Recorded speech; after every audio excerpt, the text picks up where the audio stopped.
विधान परिषदेच्या निवडणुकीवरून महाविकास आघाडीमध्ये ठिणगी पडलेली आहे। विधान परिषद निवडणुकीमध्ये शिवसेना ठाकरे गटाकडून विधान परिषदेचे परस्पर 4ही जागांवर उमेदवार घोषित करण्यात आल्यामुळे काँग्रेसमध्ये नाराजी व्यक्त करण्यात येते। तर ठाकरेंशी संपर्क साधण्याचा प्रयत्न केला, त्यांना फोन केला, पण संपर्क झाला नाही असं नाना पटोले यांनी म्हटलेलं आहे। तर आमच्या पक्षात इतरही नेते आहेत, त्यांच्याशी संपर्क केला असता तरी चाललं असतं असं ठाकरेंच्या अंबादास दानवे यांनी म्हटलेलं आहे।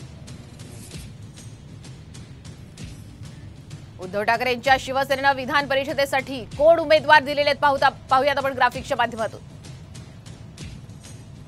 जोमो अभ्यंकर मुंबई शिक्षक मतदारसंघातून, तर आपण पाहतोय किशोर जैन कोकण पदवीधर आणि नाशिक शिक्षण मतदारसंघातून संदीप गुळवेंचं नाव पुढे आलेलं आहे। तर हे 4 उमेदवार आता ठाकरेंच्या गटानं परिषदेसाठी समोर आणलेले आहेत। मी स्वतः सकाळी त्यांच्या मातोश्रीवर फोन लावलेला होता, पण अजूनपर्यंत संपर्क झालेला नाही।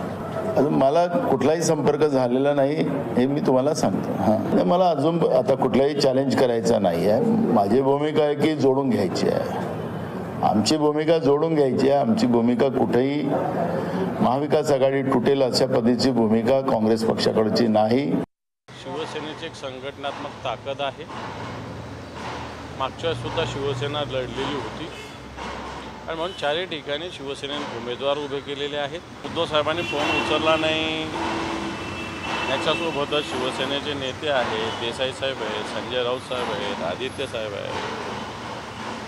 हे सगळे शिवसेनेची एक सिस्टीम आहे। या सिस्टीममध्ये जरी संपर्क साधला तरी या सगळ्या गोष्टीवर मार्ग सुटेल। दरम्यान उद्धव ठाकरेंचा नसीम खान यांना फोन आला होता। विधान परिषदेच्या जागांवर तोडगा निघेल अशी माहिती नाना पटोले यांनी दिलेली आहे।